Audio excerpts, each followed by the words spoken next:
సింధూర చంచలమ్మ ఇంటికి వచ్చి చంచలమ్మ రూమ్లోనికి వెళ్ళడానికి ట్రై చేస్తూ ఉంటుంది. ఇంతలో కేశవ తనకి అడ్డుపడి ఆగు, ఎక్కడికి వెళ్ళాలనుకుంటున్నావు అని చెప్పేసి అయితే అడుగుతూ ఉంటాడు. ఆ మాటలు వినగానే అక్కడ ఉన్న సింధూర నేను అత్తమ్మ దగ్గరకు వెళ్ళాలనుకుంటున్నాను, కాస్త అడ్డు లెగిస్తే వెళ్తాను అని చెప్పేసి అయితే అంటూ ఉంటుంది.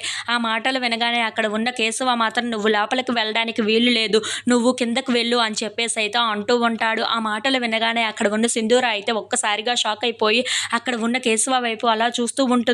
ఏంటి ఇలా మాట్లాడుతున్నారు అని చెప్పేసి అయితే అనుకుంటూ ఉంటుంది.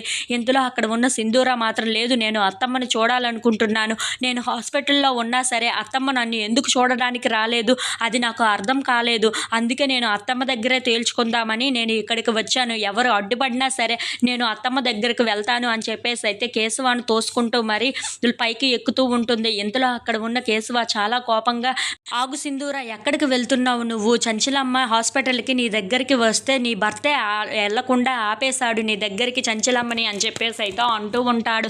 ఆ మాటలు వినగానే అక్కడ ఉన్న సింధూర అయితే ఒక్కసారిగా షాక్ అయిపోతూ ఉంటుంది.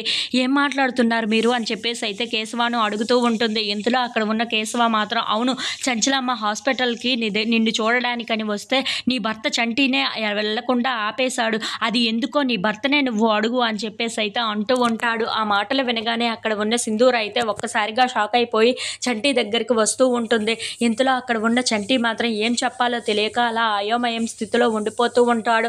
ఇంతలో అది చూసిన కేశవ మాత్రం ఇప్పుడు చెప్పు చంటి, ఎందుకు చంచలమ్మని ఆపావో, ఇప్పుడు ఇదంతా జరగడానికి గల కారణం నువ్వే కదా అని చెప్పేసి అయితే అంటూ ఉంటాడు.